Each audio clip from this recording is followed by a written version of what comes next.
time to raise the banner high, the band is set to go.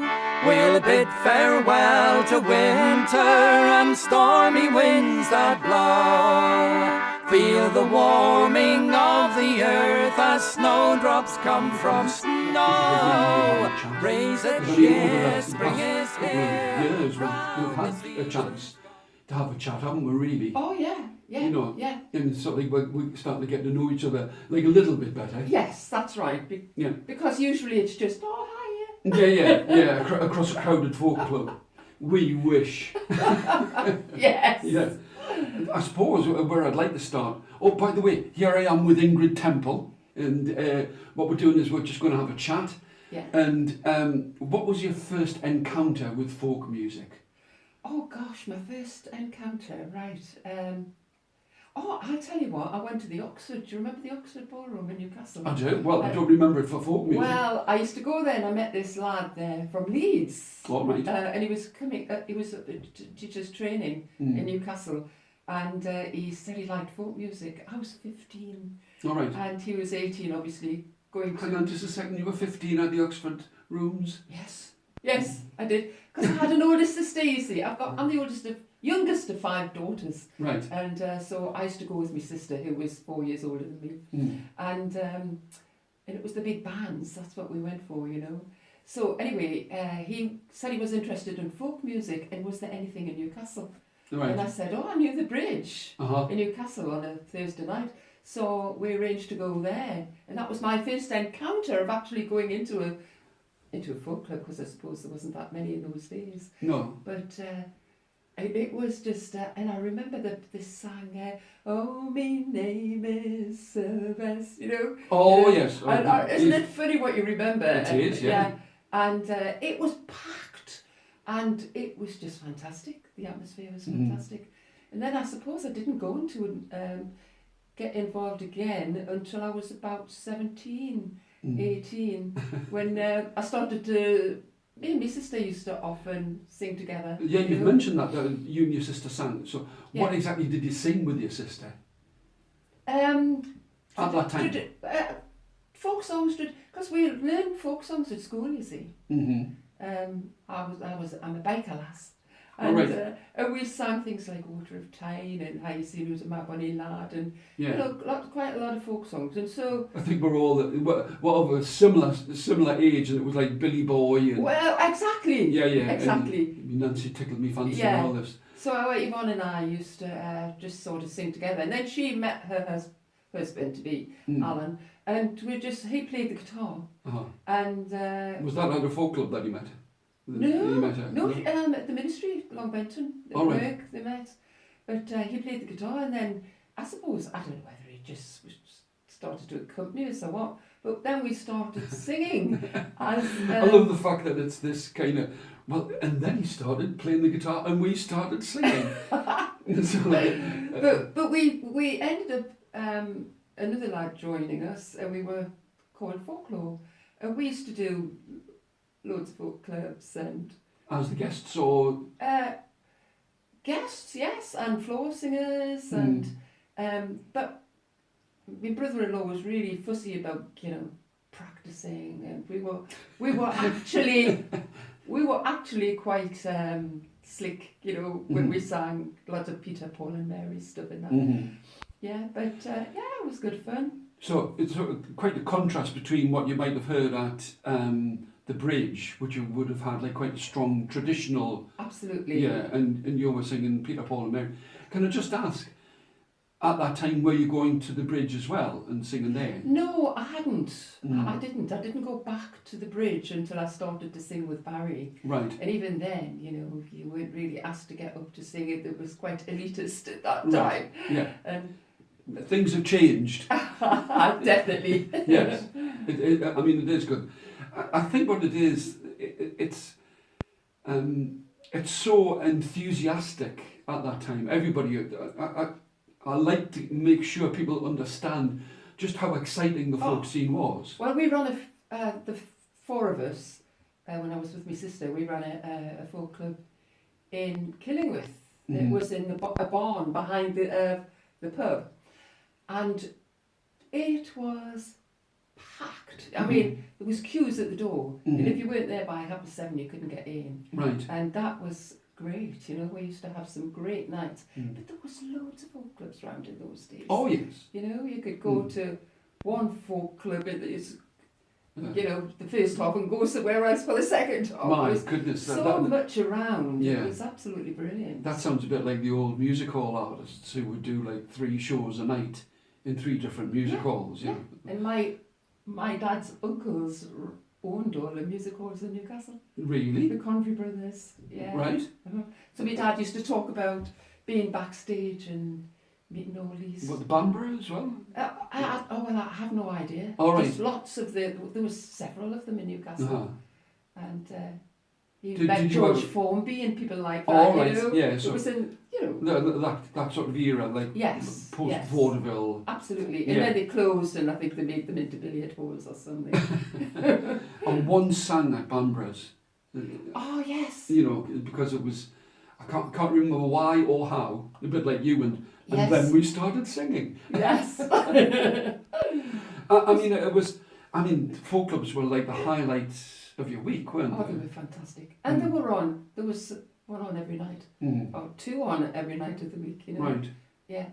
And this was in between practicing as well. Oh, yes. Yes. We used to practice a lot. And, I mean, I think I was telling you before, we won some sort of competition. We were on the Dolce Vita and Oh my goodness. changes and this Did you do this the thing was the Bailey's organisation. Yeah, yeah. So they Did had- you do the bowler hat in South Shields? We possibly did. I can't remember, but I certainly No, know but- they had nightclubs in on Teesside and That's right, yes, you all know, around over. there, Middlesbrough, and so we used to. That was part of what you won, you know. Yeah. So we sang at all these different places. Right, Yeah, and good fun. was it acceptable to be doing Peter, Paul and Mary, presumably Love and Spoonful kind of? Yeah, There yeah, it was- was all sorts that we did. Mhm. Traditional stuff and Yeah, yeah, you name it. You know, it was quite collective, really. oh yeah. So, I mean, your singing background, you said like you sang with your sister. I mean, you didn't just suddenly start singing with her. Did you used to sing at home or? All the sang- time, all the Right. time. As a child, Uh-huh. I sang all the time, Uh-huh. just in the house, you know. Right. And my other older sisters, you see, they were always playing records and classical music as well, opera. Mhm. Because one of my older sisters married a guy who was very into opera, classical music. And I remember when I was 9 asking for Tchaikovsky's first piano concerto All right. at the age of 9. Blooming heck. No. So it was quite a wide range, you know. I like modern jazz and that sort of thing. Oh yes. Yeah. Mm-hmm. Do you think sometimes when people hear that you're a folk singer, they expect you to Yes. live under a barn and only Absolutely. listen to half-deaf shepherds? Absolutely. Yeah. And Yes, with the orange jumper on. Yeah. Because, well, I suppose this is part of the bad press that folk music's got Yeah. now. Yes. I mean, it's seen absolutely as an anachronism. It's sort of like a throwback to the past, and yeah. And the thing is, if you go to Ireland or Scotland, you know, they welcome their music, they welcome their tradition, yeah. but we don't appreciate what we've got. I don't know if it's necessarily like ignoring it, but there's an active policy within like Scotland and Wales to promote it, and it's seen as more of a And they're proud of it. yes, Yeah. there is that pride, whereas we are in that situation where we are thinking more of Ramblin' Sid Rumpole and things like that, where it's more the only thing to think of is finger in the ear and That's singing right. down your nose, Yes. which is a shame. Yes. I mean, I Yeah. regard folk music as, I don't know, it's a good evening's entertainment. It's like watching the telly. Oh, it's fantastic. You know, there's like a comedy song, there'll be a nostalgic song, there'll be Yeah. a sad song, there'll be Yeah. a murder song. Yeah. So it's that mixture. Yeah. But it's And it- trying to get it out of the anachronistic way of looking at it. I think maybe with the folk degree course. You know, it's lots of youngsters getting into it and taking it to different places. And, Yes. you know, maybe that's more sort of acceptable because they're young, you know? I sometimes think that studying it in that way, it makes it a bit like a biochemistry degree. You know, that you could use it in certain contexts, but to spread it into the psyche of British people, it's much harder. Yeah, it's very difficult, very difficult. I mean, I'm very optimistic before anybody thinks that I'm doing the folk scene down or talking about the courses. It's just to try and get it to become relevant. I mean, it was incredibly relevant, wasn't it, in those days? And absolutely, absolutely. And the thing I like about it is it gives you a voice, doesn't it? I mean, if there's something you want to say, or there's an injustice, or what have you, it allows you to put that across, doesn't it, to the audience? It just wakens you up. Sort of. Yes. Yeah. And it can become like a focus, not necessarily for your life, but as a focus for expression. Yeah. And our history as well. You know, my nephew, he's my great nephew. He's just he's doing a PhD in piano, actually, classical music, and he's quite interested in what his uncle Barry and Auntie Ingrid do. Yeah. And he didn't know anything about folk music, and he was saying to us, "What do I look at? Well, I've been looking on the internet, and I just don't know where to look. What I should be looking at." And we were sort of pointing him in the right, direction that we would be looking. And he absolutely loves it now. He really loves it. And he says it's like a history. He says, "You're telling us things that I don't know about the shipyard," because he's just 26, 27. He says, "You're telling us things about shipyards and the coal, the pits that, he didn't know about." And he says, it's educating us. Yes. Which is great, isn't it? Yeah. And well, that's the whole point. There's such a breadth as well within folk music. You know, that all things can be performed. And open. I wanted to say that I think the first time I saw you sing was with Barry. All right. And a sort of as a duo. But in recent years, I've had the pleasure of hearing you sing by yourself. Oh gosh, yes. It's not very often. Well, I don't know. I mean, I think the whole point of having like the interview split into sort of you as individuals. I mean, having been in duos, I know what happens. Yes. Maybe you get subsumed within the morass of the two of you. But what is it that draws you to songs that you sing solo? Oh my word. There's a question. Well, for example, we've just made a CD with Benny Graham. All right. Which one is it? Yeah, it only came out at Christmas. All right. Just before Christmas. And it was about a guy called Richard Oliver Heslop, who was in the 1800s. All right. He was the director of the Lytton Phil. All right. I thought I knew the Miners his name, Institute, the council, real intellect. But he was very interested in the Geordie dialect, and he wrote 12 songs under the name of Harry Haldane. I love the idea. Haldane? That you had to sort of like assume a pen name. Yeah, and as I say, a lot of these songs have never ever been heard. And it was Benny Graham did the research for this guy in America who was writing a book about it. Right. So he'd already done a play in Newcastle called the Geordie Musical, which Benny again did the music for. So were these poems that you were put to music, or you'd actually written them as songs? No, he'd written them as songs.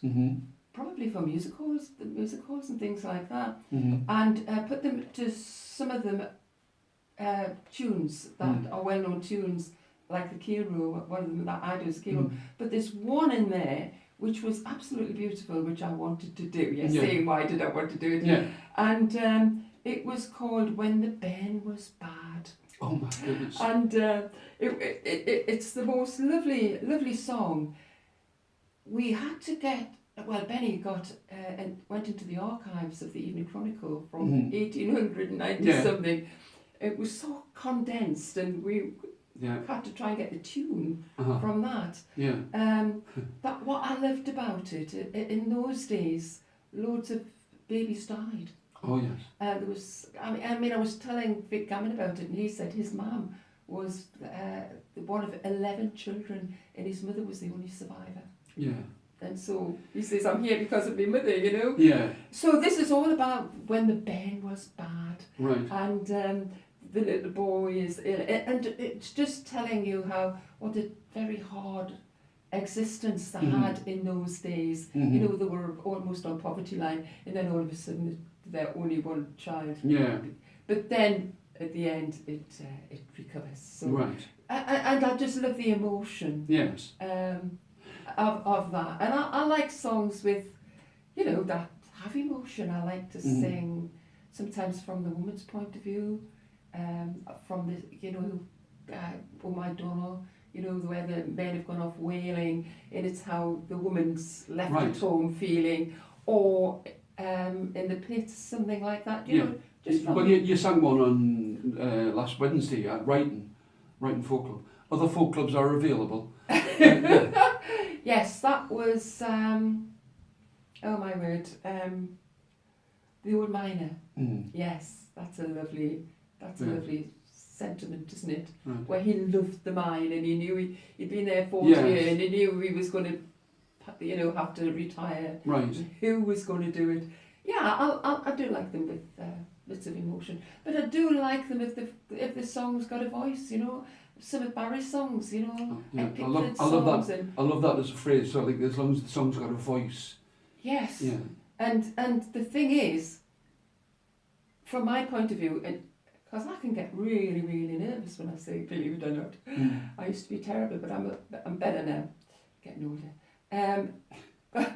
But what I want to do is give the song to whoever it is I'm singing to, because it's a song.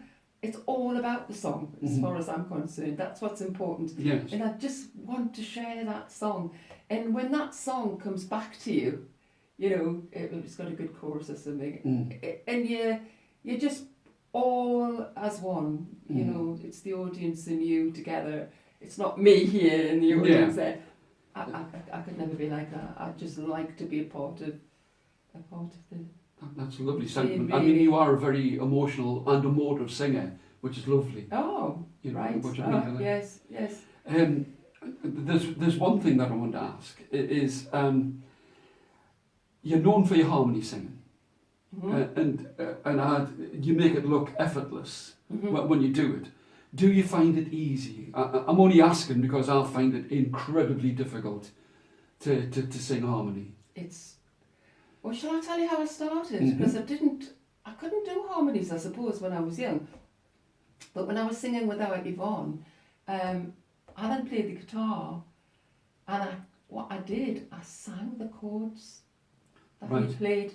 Yeah. I sang those chords, and that was how I started to be able to bring a harmony into it, I suppose. Now, it's totally intuitive. I just... in fact, after we sang with our Yvonne, we sang with a guy called Colin Pearson, and Sean Taylor and Terry Dean joined us at one point as well, from Cramlington. And but it was basically 17 years we sang with Colin. And I used to do... Colin is musically trained, you know, has grade 8 in piano, guitar, you know, one of them clever so-and-sos. And so we used to do a harmony. Now, if Barry was doing the melody and I would do get in with the harmony, and Colin used to say, for goodness sake, Ingrid, leave me somewhere to go. Because I think I go through the different... I don't really understand music, you know. I can't read music. I don't know what thirds and fifths are. And I think I just go through them. Right. And so he has to go around me. Right. Good. Well, one last question is, have you ever felt like writing songs yourself? No. do you want to hesitate? I can't. Yeah. I just find it... I mean, on Wednesday night when you wrote that song, you wrote 3 songs, that new songs that Yeah, you sang in a week, yeah. in a week, Yeah. and you were saying, it's just all in my head. I've got Uh-huh. to get them out. Yeah, Well, I mean, I can't understand that. right. I can't, Neither can I, to be honest. no, Yeah. because I mean, I've tried, but I just can't do it. I mean, as I said, you know, Barry, he says, go on, I'll put a line down, you do the next, and I just can't do it. Uh-huh. I don't know. It's a gift. Maybe, well, It is a gift.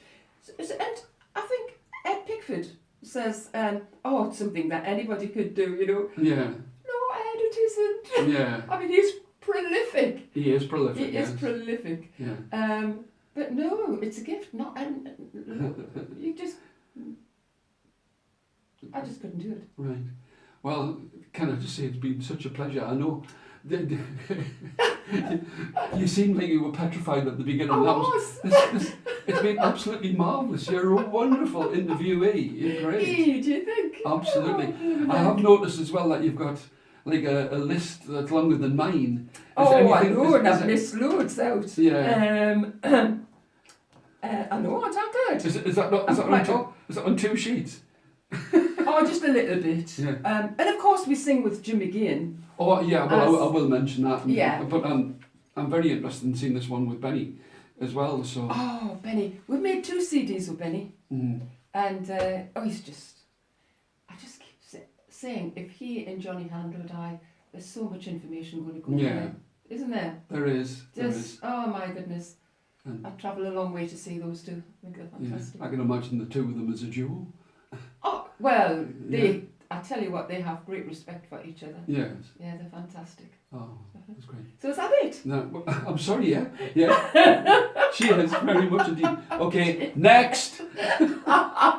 I'll send him in. That'd be great, thank you. No, that was absolutely lovely. Oh, thank you. You feel all right? Yeah, I did. I felt quite relaxed. Well, that's... Was it okay what I said? Absolutely fantastic. Absolutely fantastic. Good. I'll go and get him. Yeah. These are the hands of a working man, a working man, a working man. All of his life he do the best he can with these 2 hands of a working man. Now when I was a young lad many years ago, Father, he would sit me on his knee.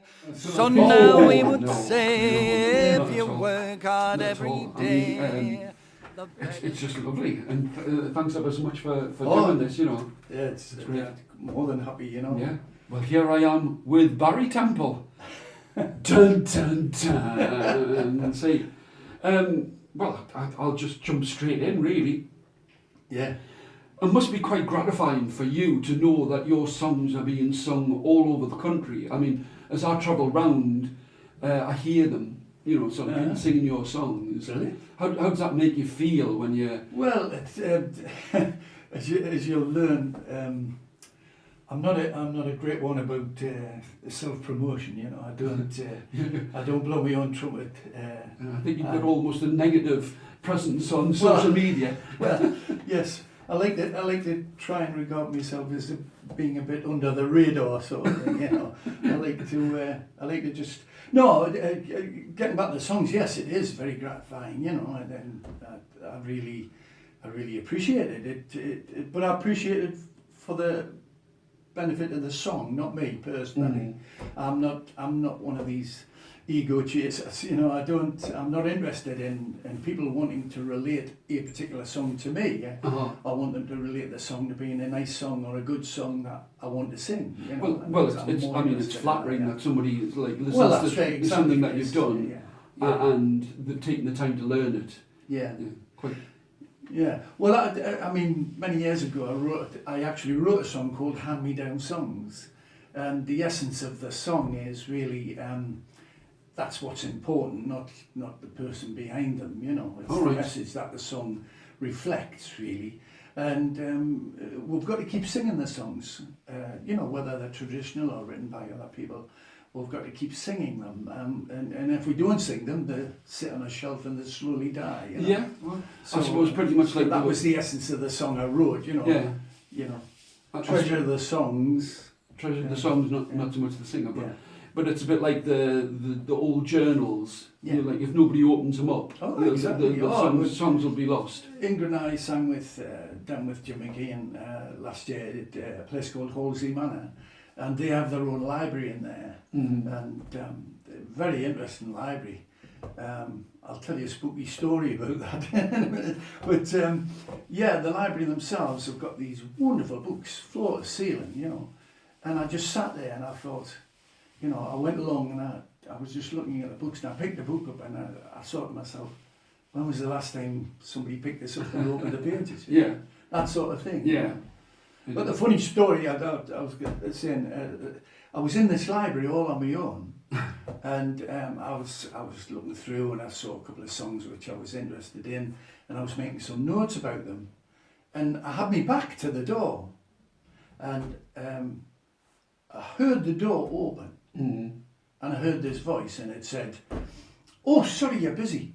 I says, "Oh, it's all right, just come in." You know, and when I turned around, there was nobody there. Right. And the door was still closed. Oh. So if you go to Halsey Manor, don't go in the library. Yeah, on your don't own. yeah. They probably got like a little microphone underneath the desk. That goes Probably like, something like that. yeah, so they go, "Are you Yeah. busy?" Yeah. I mean, you have a knack for writing tunes that sound like they've come from the tradition. Yeah. I mean, what is your background in music? I don't have a big background other than being sort of self-taught, you know. But I've picked up a lot of things on the way. Yeah. Of, you know, techniques of. Yeah, I mean more like, you know, what kind of songs were sung at home, or what did you listen to on the radio? Well, the only musical member of my family, as far as I can be aware, was my granddad, who was like a music hall singer. All right. Jimmy Connolly, they called him. All right. That was on my mother's side, and he used to do all the local, the local music halls in the north of England, and I suppose maybe a bit of that's picked up, you know. But musically, I've certainly in terms of folk music, the person to thank is my good wife there, Ingrid, who.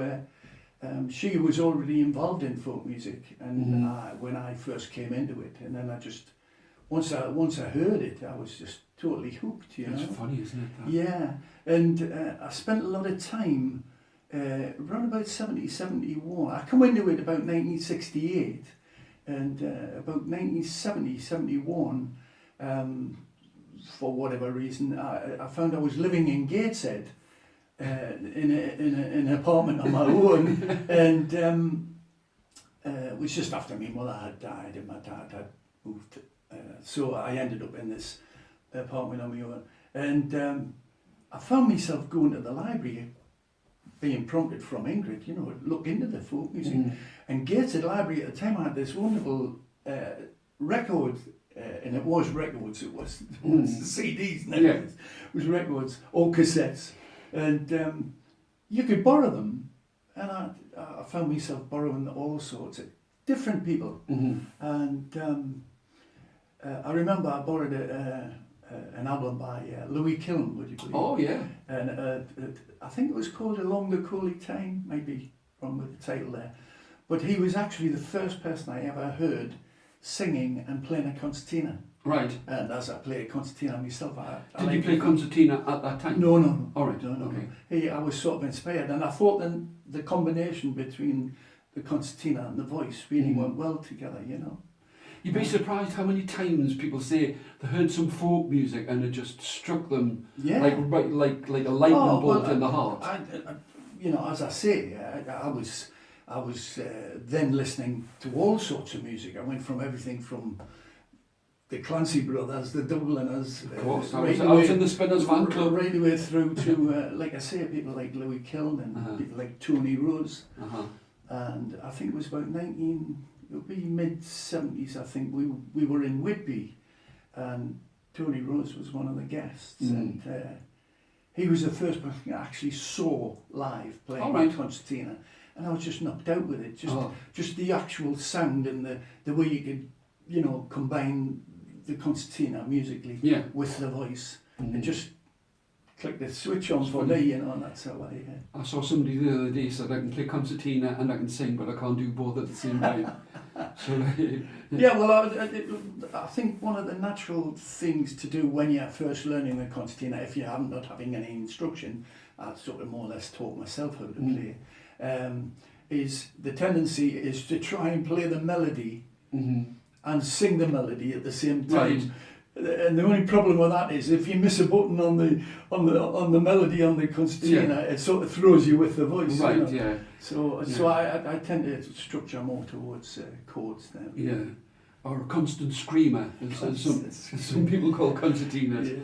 Yeah, and if you make a blooper on a concertina, everybody from here to Blythe gets to hear it. Oh, you yeah. know, so. Oh, yeah. So you were interested, and then did you become like a resident in a folk club? Did you start singing regularly? Yeah, or? sort of it was about 72, 73.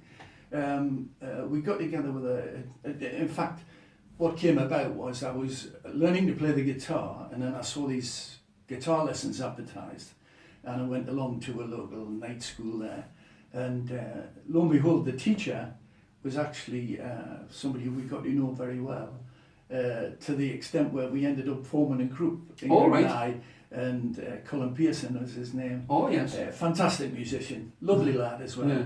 And he sort of really encouraged me, you know, and we actually ended up forming a group together, you know. Uh-huh.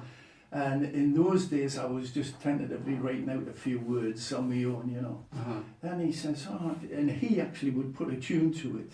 All right. And it was actually through Colin who he sort of inspired me to look a bit deeper into the writing side of it, you know, and trying, if possible, to put original tunes, which, you know yourself, it's quite difficult to come up with original tunes. Yeah. And the thing is, if you come up with a tune which you think is original, Yeah. and then sing it to somebody, they'll say, you know, that sounds like something. And Yeah. you go, damn. Yeah. You have to start again. I tend to sort of deliberately put like a wrong chord in, so that people can't say that. Well, that's like somebody else's. That's what we get round it. Yeah. Yeah. But I do try as near as damn it to when I write a song, as I try to put it to an original melody. Oh yeah. Yeah. Yeah. I don't know.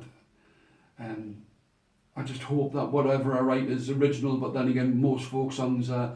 You know, there's a similarity. There's only a finite number of notes you can use. Exactly, yeah. We've got 12 notes. Yeah. Do what you can with them. Yeah. Yeah. Okay. I mean, a lot of your songs have like historical backgrounds, and it gives you a chance to put forward like a point of view or highlight a situation. Yeah. Something that might not be common knowledge. I'm thinking about the song you sang about the gardeners. Oh yes. Which I was like fascinated by. Yeah. Is that the Poor Frozo Gardeners? Yeah. Well, that's actually a traditional song. People think I wrote it. But Oh right. No, it's a traditional song. Oh, yeah. I love the idea of like you fooled me. But it's a compliment. A wonderful compliment when people say, "Did you write that?" And I say, "I wish I had." You know. Oh, well, I just assume a lot of the time because you do like quite a lot of songs. Yeah. Well, what I try to do is we try to. Certainly if we're out doing a booking somewhere, we try to intermingle the songs, you know, and what I try to do, what we endeavour to try to do is to mix my songs in with other songs and then try and get them to blend, you know, and you know, I'm quite happy to tell people that I've written a song, but I'm not one of these who gets up and said, here's a song I wrote, you know, something. I don't. I prefer the song to stand alone, and if people like the song, that's great. Absolutely. You know, and the fact that I'd written it is a bonus. You know, but it's not essential. I never wind up saying like I wrote this song. No, I can't bring myself to do that. All right, okay. Yeah. I was telling some people recently that I used to wind up saying they were written by somebody called Malcolm Eckert. Because if you think of the initials, it's like M.E. Yeah. So somebody I went to school with. Now I'm not. You know, I find it. Come on, we've all had this. When you sing a song, somebody goes, did you write that? Yes, it is. It's like, how could you Yes. write something like that that I liked, you know? Yeah. I remember once we were singing down on the south coast, and we had a lovely friend, sadly no longer with us, called Pete Collins, a lovely man, and he used to sing a lot of my songs down there, and I remember we sang at this folk club, I think it was Deal, and I got up and sang the song, and at half time this chap come up and he says, "That song you sang?" I said, "Yeah." He says, "You got that off Pete Collins, didn't you?" And I didn't have the heart to sort of contradict him because I didn't want to embarrass him by saying, "No, actually I wrote it," you know. I just says, "Oh yes, Pete sings it a lot," you know. I heard a good story from Steve Tilston. He got up, and I think it was when he was doing support for Fairport Convention, and he did slip jigs and reels. Yeah. And somebody went up to him and says, like, you know, like, I know that song, but you did a very poor version of it. Well, it's good, it's interesting. They'd heard somebody else, I think they'd heard Peter Bellamy singing it. Yeah. So, yeah. I don't know if you've ever had the instance, it's happened to me on 2 or 3 occasions now where two things happened. One is like we went to the Wilson's Club, which you frequent quite a lot, you know, down in Wolverston on Teesside, and the last time I was down there, Tom Wilson said to me, "Oh, you should have been here last week. We had a Barry Temple night, you know." He says it must have been at least half a dozen songs of yours, you know. And I said, "Damn, I missed it again." Yeah. And then you'll get another occasion where you'll go into a folk club, and you know you'll have a nice night and this, that, and the other, and you get chatting to people, and then somebody will say to you, "Oh, I was going to sing Big Crane tonight." I says, "Well, why didn't you?" "Well, because you were here." Yeah. You know, and I said, I know. and I have to try and explain to people, if that's the case, then when do I get a chance to hear the songs? Absolutely. Absolutely. And it happens quite a lot, you know. We were talking at Wrighton. There are other folk clubs available, and we're talking about. You said you were leading a songwriting workshop. Yes, I was. And you said like it was difficult because there were quite a lot of songwriters. Well, it was a songwriters workshop for songwriters. Oh right. Oh well. Somebody neglected to tell me that, you know. So it puts you on a different level in terms of trying to explain. I always say, if I do a songwriting workshop, I will always explain that there is not a right way to write a song. You know, there's a right way for me, and there's a right way for you, but they're not necessarily, you know, together. And what I found was one of those workshops where you go and you do the workshop, and it went very well. I enjoyed it, and they enjoyed it. Yeah. But I think it was one of those workshops where, when I come away from it, I sort of thought, I think I learned more than what they did. That's exactly what it should be. That's exactly what it should be, because you've got to keep yourself open to these things. Yeah, yeah. I mean, there's many different ways of writing a song as there are people. Yeah. And then you get the old nutmeg. Do you write the tune first? Oh, do you write the words? That's not one of the questions ever. That is such lazy interviewing technique. Well, it is. And you can't, I always say to people, well, neither comes first, you know, because you do know, you've got to do them at the same time for the simple reason you can't get anything to scan, you know. So if you end up and then trying to put a tune to, and you end up rewriting the words because they don't scan, you know, and that sort of thing. Ah, well, that's the thing. Yeah. I mean, somebody said to me that songwriting's a bit like orange juice. So how do you mean? It's either too strong, too many words, or it's too dilute. You've got to make sure that it just fits, you know, and whatever. I mean, I'm not a great one for wondering or worrying about rhyming. Nobody ever come up to me and said that, well, that doesn't rhyme. And you know, Moon Spoon June. It's no, it's not. I mean, the way I approach writing a song is there'll be a subject matter. Doesn't matter what it is, whether I've thought of it or it's just come from a phrase from someone else. Yeah. Even watching the news on the telly, you think, exactly. Hang on, what about that? You know, then you look a bit more into it, and so it starts off with a simple idea, and then you just expand on it, and sometimes it works and sometimes it doesn't. You know? And I always like to try, if possible, to get the point over I'm trying to make. Yeah. And some people have often accused me of like writing songs. I mentioned a song Big Crane before. The song, I wrote the song from the perspective of the crane telling the story. Another song, River Days, I wrote. That's from the point of view of a tugboat working on the river, pushing all these brand new built ships around, and the demise of that, and how it came through the tugboat sides, you know. And I often get people come up and say, do that tugboat song. Yeah, oh yeah. Well, that's good that people... But it's nice that people are singing me song. It's great. I love it. And I just wish I could hear them a bit more. Yeah, well, that's it. I'm sure, like John Kirkpatrick, nobody turns up with Angelo Concertinas when he's on. No. Mate. Yeah, good for you. Good for you. Why not? Yeah. But songwriting is kind of an inexplicable madness sometimes. Well, it is. And often, I don't know about you, but I look back on something I've written, I think, how the hell did I write that? You know, where did that come from? Yeah. And but at the time it seemed perfectly feasible and natural. Yeah. Oh yeah, of course. Yeah. I can see that you're looking at your notes here. No. If there's anything that I haven't asked, you can always.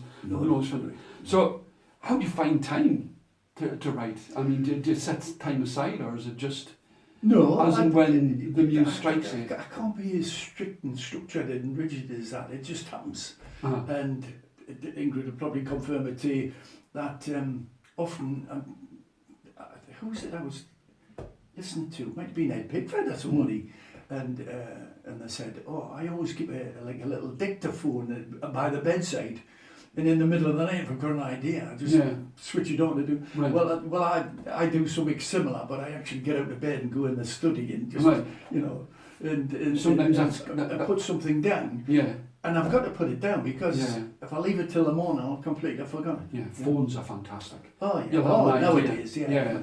I mean, I wrote one, we were going to visit Fountains Abbey. Great place. And the thing was, I'd been singing songs, Napoleon songs, and then an idea. So I'm walking across the middle of Fountains Abbey, getting the phone out. And it's hilarious because it's like all these up the nose shots, really sort of having ideas. Yes. You know, and goodness only knows where it comes from. But if you come up with an idea, you've got to act on it.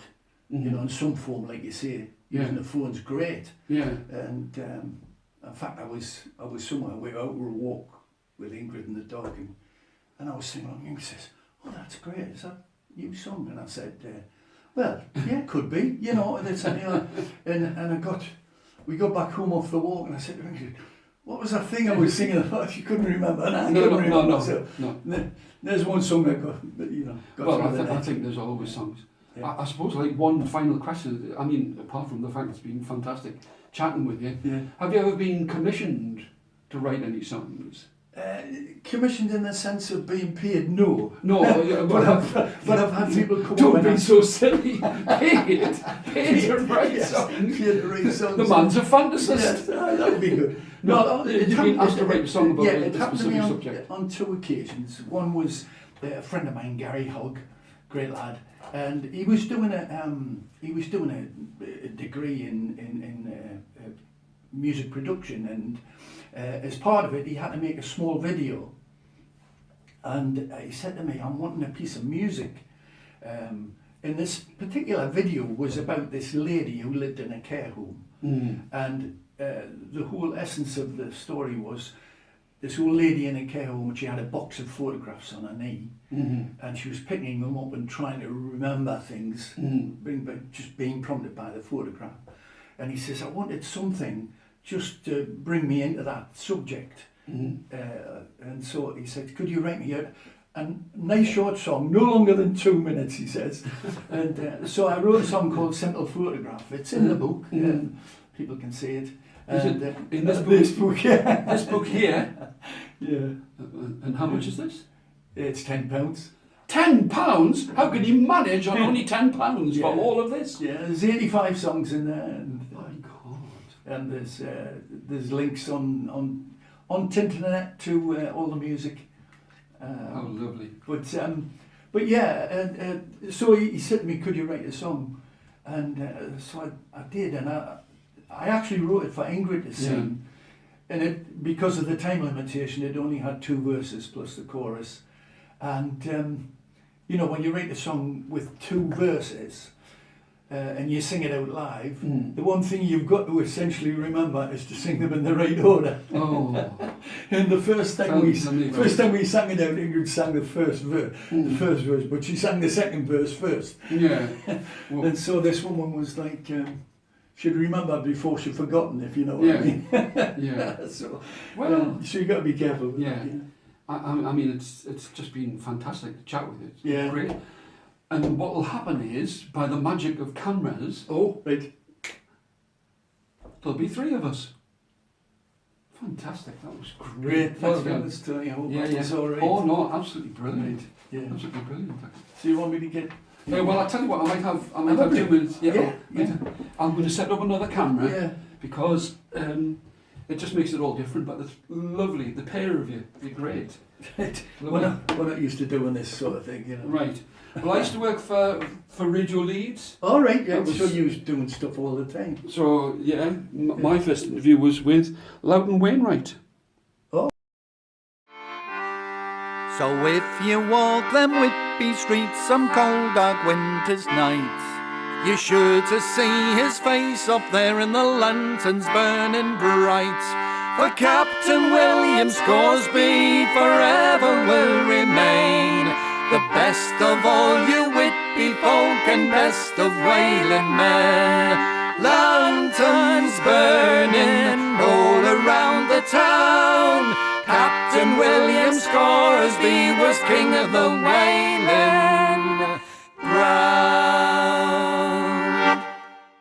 Fascination of teddy bears. The teddy bears, anyway. I've got to say, this is the first time I've ever interviewed 2 people at once, like on video. This could be a massive failure, you Not realise at it? all, not at all. So like basically eyes down, 2 holes, a submission or a knockout. So and maybe a bit of editing will do it. Yeah. Yeah. What was the first time that the 2 of you sang together and thought, this definitely sounds like something that we should continue to do? Well, this hops back to what I mentioned earlier. I got encouraged to get into folk music, and not really thinking about singing myself, but just to be interested in it. And then she encouraged me to sing, and then we... So you'd actually met before this? Oh, Oh, yes. yeah, we met at the ministry at Long Benton. Yeah, okay. Right. Yeah, I was just thinking, But I was just walking down the street and there was Ingrid. She said, do you want to come to a folk club? no, he was going to night schools for learning the guitar. Uh-huh. And Yeah, I've said it. and so I used to go And we met Colin, along yeah. to your flat, yeah. Yeah. And he would play the guitar and sing. Oh, it was, used to, what they call him? Forgotten the name now. But he used to go into the library, get loads of records out. And, Yes, I did. Yeah. And they were really, it was really good. Oh, it was just... Yeah. I just like a sponge, you know, James with everything. Taylor. Well, it was anybody. Yeah, It was anybody as well. who was remotely classed as a folk singer, and of course, as you get older, you sort of refine yourself into Yeah. where you So want to be. I suppose I was sort of harmonising along with you. Yeah. And we thought, hey, that sounds quite nice. Yeah. Right. And then, So anyway, we went to and then Colin joined us. yeah. But before that, you and I remember there used to be a folk club in Hexham, in the High Street, at the hotel. Was it the? There was. Was it? But a I good can't remember what it's called. good old time ago though. Oh yes, yeah, yeah. This is about 1971. This must have been 71, 72. I'll go back as far as 1968. How about that? Yeah. Yeah, well, Yeah, yeah. 68 was when I first got in. But anyway, we ended up going to this folk club. I think at the time we only knew about 3 songs or something together. Yeah. And we sang a song which I lifted straight off a Martin Carthy album, a song called The Female Highwayman, or Survey, Survey. And we sang that, didn't we? And this guy, wow, lovely harmonies there. I said, yes, my wife doing the harmonies. He said, well, you weren't my wife then. We weren't married. But I remember singing with Colin when we were legends then, and we first thing we did was go to Rothbury because he used to teach guitar in Rothbury. Uh-huh. Oh, And yes, yes. we went to this, what was it That, no, it's the Queen's Head Yes, as you go in in. Rothbury. Just as you go into Rothbury, it's on the right. But we didn't have many songs. So we said, right, we'll sing this song. You learn one verse, I learn I'll tell you what another. it was. And Colin learns another. It was a Tom Paxton song.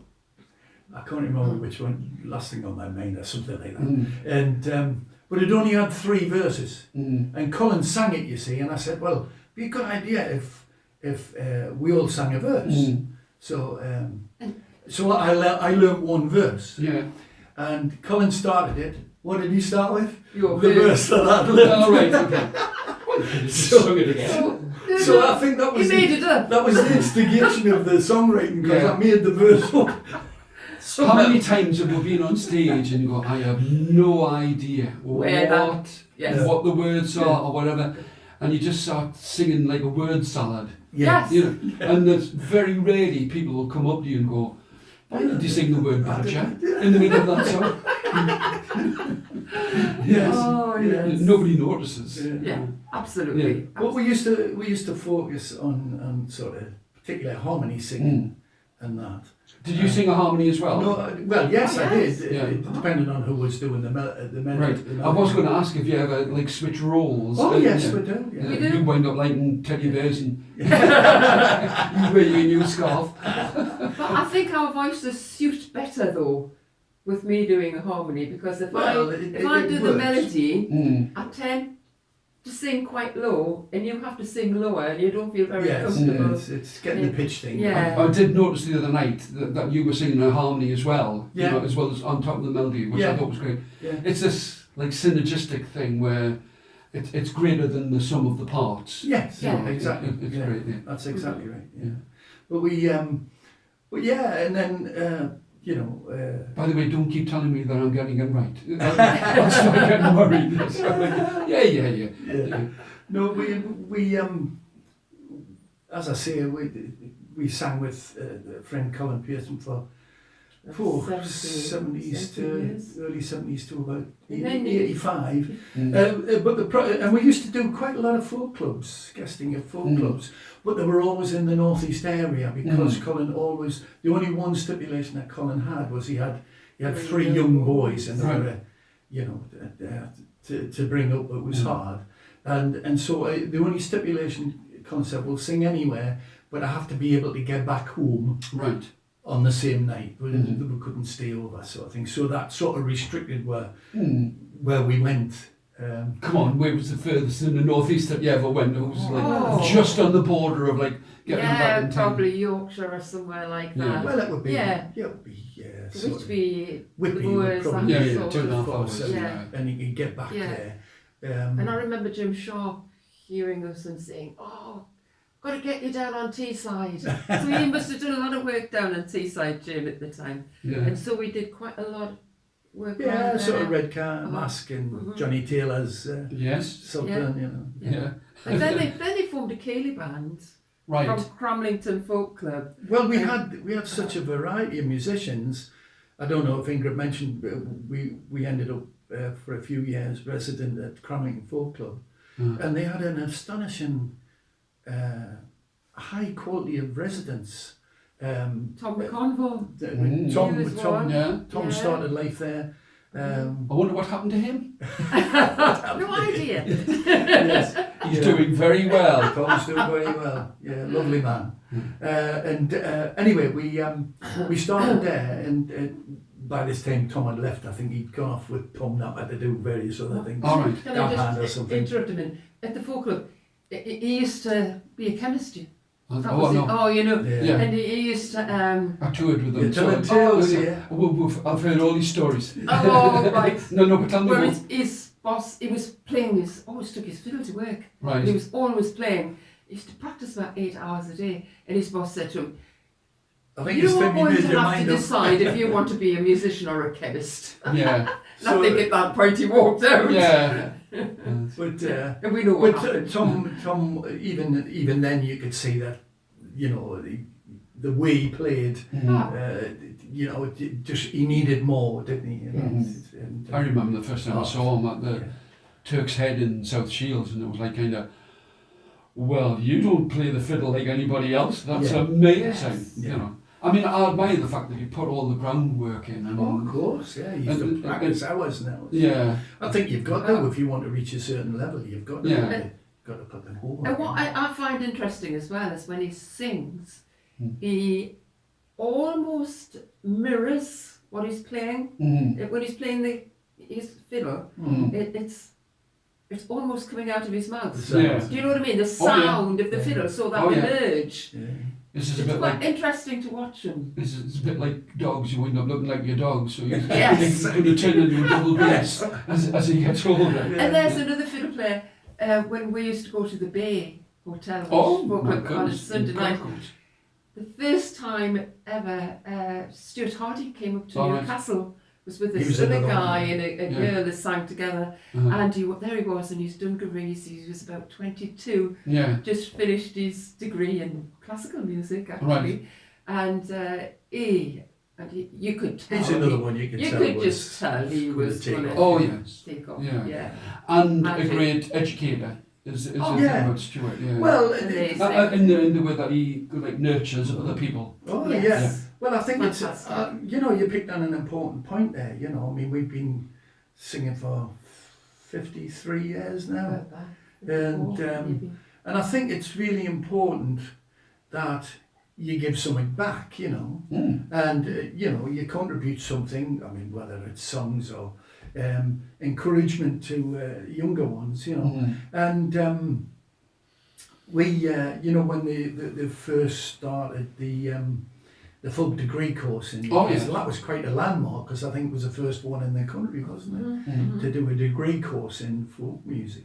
And I remember there was a lad there, and we used to go around a few folk clubs, supporting the local folk clubs, and all of a sudden we used to sing at all these folk clubs. Oh yes. And we used to say, well, he's keen, isn't he? Mm. And we got chatting to him, and they And said, superb singer. lovely singer, and Resonance. it turned out to be Mr. Jim Causley. Oh yeah. And Jim, we got to know him a bit better, and in fact it was at South Shields Folk Club one night, he was there, and I said, how did you get here? He says, I come on the metro, I said, oh, right. I says, how are you getting home? He says, well, can I get it back? I says, well, yeah, of course you can. He said, but I says, it's about 11:15 now, you may be pushing it Mm. to get the last train back, Mm. I says, where are you living? Oh, he says, oh, I'm in digs in The West End. West End in Newcastle somewhere. I said, I'll give you a lift home, Mm. And, just the simple act of kindness. Oh, yeah, really, that's absolutely. all it was. And we've been lifelong friends ever Yeah. since. Yeah. And he just loved it, It is a great thing that it's about also an intergenerational thing. Like in my experience, not so much now. I've been away for a while. Right. That would be that you would learn from or Oh, from others, and everybody be pretty willing. I used to write to Tim Hart. Mm-hmm. Like Oh, I play the yes, five-string that's right. banjo and You realise there's a human being. Yeah. Harry playing Boardman, the- and like to come and watch and learn. Not to steal songs, but just to see how people actually perform. Yes. Yeah, exactly, and it's And that's just a learning. Yeah. well, it was this. I think Jim might have been instrumental in setting up. We used to do a thing at the Cumberland Arms in Newcastle, Mm. which is a music pub. There's music on there every night, and we used to have a little thing going on a Tuesday night where a lot of the students would go. A lot of them just have a session, but then we would also alternate weeks and have like a song session. And people would come along and sing a song, and then you'd get the third degree. Where's it from? Yeah. What's it? Why do you sing it and all this? And how do you sing it? Which Mm. was probably more important at the time.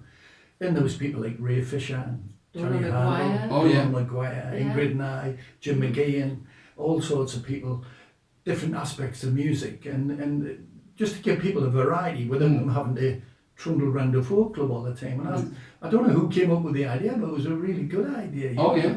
And just to let them maybe see there's more out there than the little narrow channel that we're in at the time. Mhm. So, thoroughly enjoyed it. But it's like you say, these little acts of kindness. I mean, always reply to anybody, you know, who write to us. And I think asks about it. I think it's important to support your local folk scene. You know this because you support it fantastically, and we try our best to do that as well, don't we? Oh yeah. And get around folk clubs. Well, that's how this has come about, because I mean we bumped into each other more like post the thing, you know. But there was a bumped into each other. little bit of negative ethos at the initial start of this degree course, where all these kids who are coming in doing it. What are you going to do? I'm going to be a folk musician, you know. Right, yeah. And then you had to sort of try and explain to them. Where's the money? Yeah. Well, I think we've all got like understandable business heads on. No, Yes. You know that it doesn't just like fall into your lap. You've got to do something about it. Well, I mean, I used to always try and put it in the softest way I could, in that essentially you're not going to make a living out of folk music unless you do it in a different way. You either teach, or you are certainly a solo artist, because the minute you're in a group, you know, there's just not the money there. Yeah, no, but when you're on your own, you've got nobody to argue with. That's true. But it does take them down to the paths, which It they does. wouldn't go there if they hadn't It's done just that trying to degree. open our horizons Like, a little bit. yeah. Maybe they should have something like a combined degree, which would be folk degree performance and finance. You know, you touched on the word performance there, you know, and I used to say to people, these young people, they try and say it in as nice a way as we possibly can, and that is, you know, sort of, there's two sides to the folk scene, and certainly if you're intending to be a guest at folk clubs, you've got to learn to perform, but you've also got to learn how to react to an audience, you know, because some of these are fantastic musicians, lovely singers, and multi-instrumentalists, most of them, but in between songs, you know. That's something you can only learn by I was just experience. gonna Well, it is, It's and that's why I was experience, saying, yeah. that's why I was trying to say to them, Okay. that's something Yeah. you've got to learn, and you'll only do that by going around different audiences. I remember singing when I first started. I hardly opened my mouth because I was so nervous, you know. Yeah. And it's something that you learn through I doing used to- it. I used to do worker men's clubs, so it probably shows. It was like, hello, Oh, I know my you don't word. want to see me or hear me, but I'm here. That's it. On a different point, like reacting to an audience, how many times you write out a set list Oh, yes. and then just completely ignore Yeah. it? Absolutely. Well, that's because absolutely. somebody will say, I hope you're going to sing such and such. No. I hope Yeah. will you sing such and such? Yeah, but that's a huge compliment. Oh, You've got- But you it have is, to yeah. read the audience though as well. Every because time. Every time. Because Yeah. if you're going to sing sort of gentle songs Well, or you whatever, get then that's different not what types they're there of. for. They just want to sing. If You'll you get like different rock- audiences. Some of them do want to listen to you, Yeah, but if you go and then other somewhere, ones want to join in. Yeah, but Darlington, you know, when you go to their club, they Oh, just they're a singers love to club, yeah. sing. yeah. So you've got to give Yeah, them and that, a great you know. club. Well, Oh, yeah. we did it Super recently, good. just in January there, and they obviously, I did a song of mine, and they joined in, and I said, hang on, I had to stop. I said, hang on. I said, you're supposed to join in with the choruses. You're not supposed to join in with the verses as well. Oh, Otherwise, I can't hear what I'm singing. yeah. Don't put me off my own song. How dare you? Yeah. Oh, they're a great crowd though. Oh yes. Oh, yes. Great Yes. crowd. Their enthusiasm comes through. Yeah. It helps Absolutely. you. It makes you relax. And it has that aspect of folk clubs that I don't think people understand when we were talking about, you know, the negative impression of folk clubs. Yeah. That it's like people feeding off each other. Like they've learnt a new song, so I'm going to learn a new song. I'm going to try a song like that. This one reminds me of something else. Yeah. So it does tend to sort of have like a great melting pot Yeah. of things to do. I mean, I'm hopeless with set lists. This is what I would like to do, Yes. but this is what I know is going to go down Yeah. with this crowd. Yes. Yeah. Well, Yeah. we And there is the other fact of like, I want to get booked here again. That's right. If I pull the pants off them, Yes. you know, And Yeah. for You some have to re- read. yeah, the for some audience, reason definitely. we always keep a record of what we sing at different places, and if we go back again, we'll invariably not sing what we sang the last Right. time. And it might be a couple of years down the line, you know, and people say, I don't remember what you sang the last time. So Yeah. you could have done it, you know, Yeah. but you don't, you know. You No, try but and- that's yourself. you try and That's expand, you know. striving, Yes. striving for something else. Yeah. Because you could quite easily rest on your laurels, Well, like, yes. like forever. Yeah. you know, Yes, but that's you right. can- Yeah. Can I just ask? I mean, you know, I know you said that you start from this kind of Americana, James Taylor, Peter, Paul, and Mary Tom start, Paxton stuff. Tom Paxton kind of stuff, and then you said refined, not meaning like different, but just like understood that there were more aspects of it. Mhm. When did your songs become like the more predominant like aspect of your evening's entertainment? Well, we're trying not to make them I was going to say, I too don't know if they dominant. are. We'd probably... Well, that's what I come to watch you for, to be honest. Yeah, we'd probably invariably do a sort of 2/3 split, you know. We'd try and do a third of mine and 2/3 of the All other right. stuff. Or half and half, you know. Mm. But we haven't had the confidence to get up and do a whole night of it. No. All right. Why, I don't know. knows. Why, I don't know, but we... Yeah. Well, it's enough There's for so me, many you know. other good songs, though. Well, of course. Yeah. Yeah. Yeah. And you know, there's a different investment in singing somebody else's song. You know, That's I mean, right. because the words become something we didn't touch on. Like when you're writing a song, the words you remember, all the ones that didn't make it to the cut. That's aren't right. they? You know, Yes. or if you change one verse, Yeah. you're like, I've no idea where I'm up to now. Yes, You know, change a word, or something like that. Yeah, so there's that investment or non-investment that it's easier to learn somebody else's song than your own song, Yeah, yeah. I suppose. But we try and include some of my songs in every set we do, don't Mhm. Oh, we? yes. And that's just the way of getting them out there. Mm. And it's variety for yourself. Of Yes. course it is. Yeah, not another one of my songs. Yes, You know? that's right. That's Yeah. right. Yeah. I always used to react. I mean, you don't get it so much these days, but if somebody said like only like traditional songs, yeah, I'd make a point of singing one of mine. I just wouldn't say like this is one of mine, Yeah. you know, or if it's like a Well, what would contemporary normally... night and don't do any traditional folk, I'd make a point of doing Yeah. it. You know, nobody, And we like to sing songs of that other local people have written as well. oh yeah, You know, we're very lucky though, aren't we? fantastically lucky. I mean, yeah. we really are. So it's lovely to be, and because we love them, you know, we love the song. But then we'll add traditional stuff in as well, Yes. as well as some of Barry's, you know. Yeah, well, that's a confidence in your own songs and like a love for other songs. I mean, coming from the northeast, we're blessed really in the wealth of material we've got. And you know, if we go somewhere, we'll maybe do a Geordie song workshop, and people are amazed at how many songs come from the gosh. northeast, you know.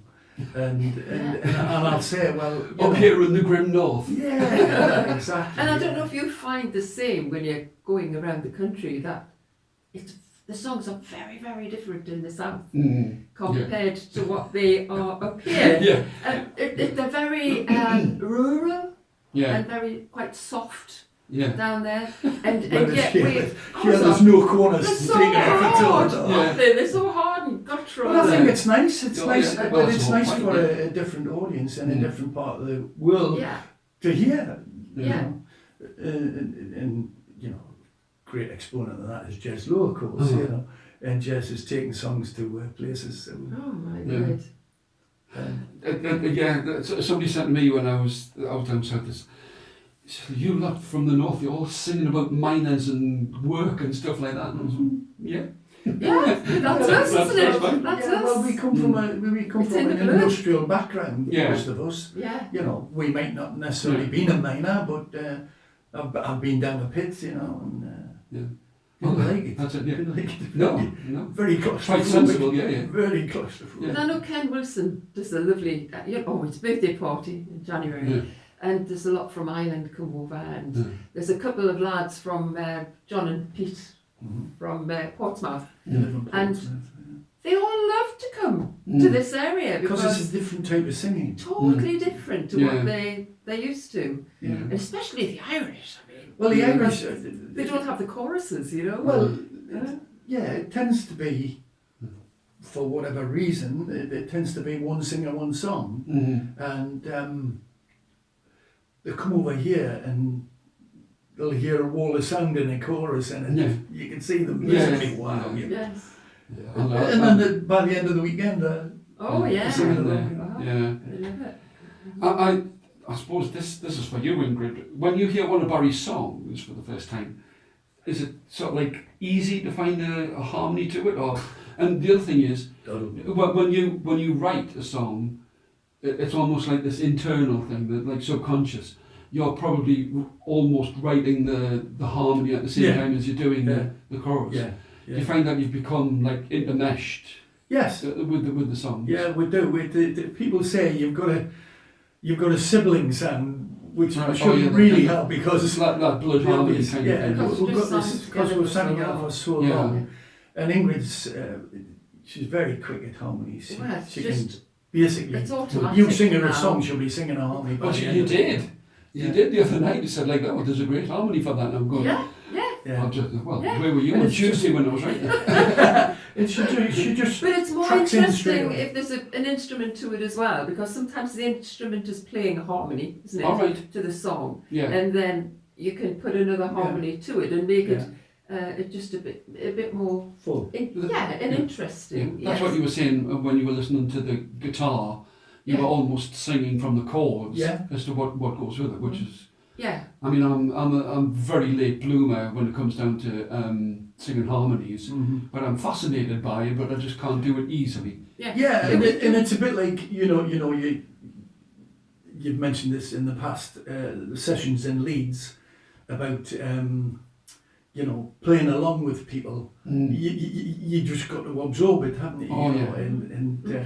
Selfless deprivation. That's all it was, like sitting in a pub for 3 days, Yeah. This guy, we were singing at Bridgnorth, the festival, and this guy came up to me and he said, at the end, he Oh, that's right. he says, "What are you doing with your harmonies? Is it modal?" And I sort of went, Yeah. and he says, "Well, what are you doing with them?" And I said, I don't know, they're just like, I just hear them. Yeah. Intuitive, I And suppose. here he was. He says, "Have you got a CD?" And I said, "Yeah." I think I gave him the big crayon that was the last one. Yeah. I says, "Yes." Yes. I says, he says, I wanted to take it away and I want to work out what you're doing. He says, "I'm classically trained." He says, "I haven't got a clue what you're doing." Right. He says, "But I want to work it out." He says, Right. "But I have to say, I wish I could do what you're doing." Yeah. Well, that's it. It's sort of like it's a unique sound of the two Yes. voices together. So. Yeah, yeah. But musically, I haven't got a clue. And as Tony mentioned, a duo sound particularly. well, you can go where you There's like. not, well, there is coming through now, but there wasn't at the time a lot of duo singers. There was people like Derek and Dorothy Elliott who were big, Brilliant. we're big fans Just of love theirs. them. And I'm trying to think of other people like Gary and Vera Aspie. Oh yeah. That again, and not that particular sound, but the way they performed together. Oh, yeah. That's what we were trying to Yeah, the energy. capture, not to copy, but to try and get that energy Uh-huh. of Yeah. two voices. Have a presence on stage. Yeah. Which is the thing, which you don't have to get from like bellowing or shouting or No. anything extraneous. It's just the two of you. Ingrid has a surprisingly big voice because somebody mentioned the other week about singing with Jim McGeehan, and Jim's not a quiet singer by any means. Really? I've always found them so and I can restrained. I can be loud as well. Yeah. And somebody said, "Do you know, you were singing something," and he says it was really quite loud, and he says, "But Ingrid's voice was coming straight through it, and when I first saw it and heard you do the first couple of songs, it was like, oh, she's going to struggle to keep up with these two, and at the finish it's usually the other way around." I think it's because I've been used to singing with two men all the That's time, it, yeah. virtually Yeah. all the career, and having to get your voice across, and I think that project it. Yeah. Yeah. Well, I was going to ask you about Jib with Jim McGeehan. Yeah. I mean, you've got like a great, unique sound, but Yeah. how does it change the vocal dynamics when there's the three of you? Well, first of all, if we get Jim singing a melody, it gives me an opportunity to sing a harmony. Right. And you can get more than one harmony in there, you know, so it gives you another little challenge, which is good. But the singing with Jim, we enjoy it because he's a vastly experienced singer, Jim McGeehan. He's sang everywhere. Yeah. And an encyclopedic knowledge of all types of folk music. Oh yes, I mean a lot of people think Jim is just a sea-song man. No, I mean, obviously not. Especially when he was with Green Knights, they had like the work songs, so like travel songs and things like that. So. Yeah. And I've seen Jim do solo bookings, and he sang a whole night of songs. And because he's an unaccompanied singer, he can get through a lot of songs in a night. And he's never even touched on sea songs. Yeah. So he has a vast wealth of knowledge of certainly local songs as well, and other songs, Irish, all sorts, Irish, Scottish, whatever. And he is one of those people who's put the hours in. Oh, good heavens, he has. Yes. Yeah. So this is one of my favourite questions: is what's the worst gig you've ever had? But just to make it different from the other ones, is where's the weirdest place that you've ever been booked? A place where you thought we are going to die 1,000 deaths and then you didn't. Well, there was one occasion back in early 80s. This is in our Cayley band days. Believe it or not, I used to be quite a good concertina player, didn't I? The hands don't do what they're told, unfortunately. Whose does? But anyway, we got asked to sing and play at a wedding gig in Scotchwood. Now, for all you people who've never been to Scotchwood, it's a nice area. No, it's interesting. Think of Bladen races and things like that. But anyway, we sang it. It was in a workman's club at the end of. It was Tony Cochrane's band who was supposed to do it, and they couldn't do it. And so they said, "Will you fill in to do it?" And we said yes. So we did it, and we set up on stage and everything. And I love these stories, by the way. Immediately, and I mean immediately, before we played a note, there was a sense of tension in the air. And then we discovered that the room itself, which was packed with people, was distinctly separate. Even the kids at the wedding, they all run about and dash. The kids were running up here and running up here, but not there. Right. And there was this distinct sort of atmosphere, wasn't it? And but anyway, we just said we'll battle through it, and we're being well received. We sang and we played, and then just out of the blue, there wasn't anything particularly kicked it off at all, but it brings back the films of the Wild West. I was just going to say the Wild West, where all hell breaks loose. And the piano player starts to play faster. Well, we were doing that. And it was just all. And then apparently, there was some disagreement between one of the family, and the rest joined in, and blah blah blah. And it literally came to a throwing chairs around, and the manager he says, just pack it in, lads. Just pack your gear, right? And so we discreetly, in fact, they closed the curtains. That was the good thing. The first thing you grabbed was your concertina. And then I thought, but I get Ingrid as well. And anyway, we sort of packed up hastily, and we went to go out the stage door, and it was locked. I thought, bloody hell, it's locked. And so we went back, and the manager says, there's a we fire can't get out. The door's locked. He says, "Oh yeah, I've just had the police on and said lock the doors, let nobody leave." Oh wow! We went down the stairs of the fire escape as the police were coming up. The police were going, And we were saying, it's not us. It's not good. It's them. And there's this girl, Yeah, this girl at the table. So that was yeah. Corker. That was. Corker. And the other instance again, it was with the Cayley band. We played for the Young Farmers. Oh no. And I don't know if you've ever seen 450 people doing Dash and White Sergeant in a barn. It's quite an experience. Yes. And if you play it at the wrong time of night, you can get some all strange combinations of 3 men dancing together, Yeah. 3 other men dancing together, you know. Yeah. And these guys were spinning each other around, and they were spinning off, flying over the bales of hay, and just lying on their back laughing for the rest of the set, you know. And but what happened was they put us on the back of a trailer. The tractor was still attached in the trailer, and they'd backed it in, and that was the stage for the night. Yeah. So we sat there, and our piano on the night wouldn't work. Something went wrong. It was an electric piano. We couldn't get it to work. We tried all sorts of things. Couldn't get it to work. The farmer come in and he says, "What's the problem, lads?" I says, "We can't get the piano to work." I says, "Not a problem. Leave it with me." The tractor disappeared out of the barn, and then 5 minutes later we heard this, and he'd come in and it had like a bucket on the front, and he'd put the bucket through the French windows of the house, picked the piano up out the house, and brought it into the barn. We set it up on the sill and thought, great, and then Colin was just trying it, and he says, "Hang on, lads," and he said, "Give us a G," and I said a G, and he went, "Dong, G sharp." Yeah. So he spent the entire night playing on the black notes. Yeah. Yeah. Amazing. They were wild. Absolutely amazing. Wild. We've all got Cayley stories. Yeah. Oh, but yeah.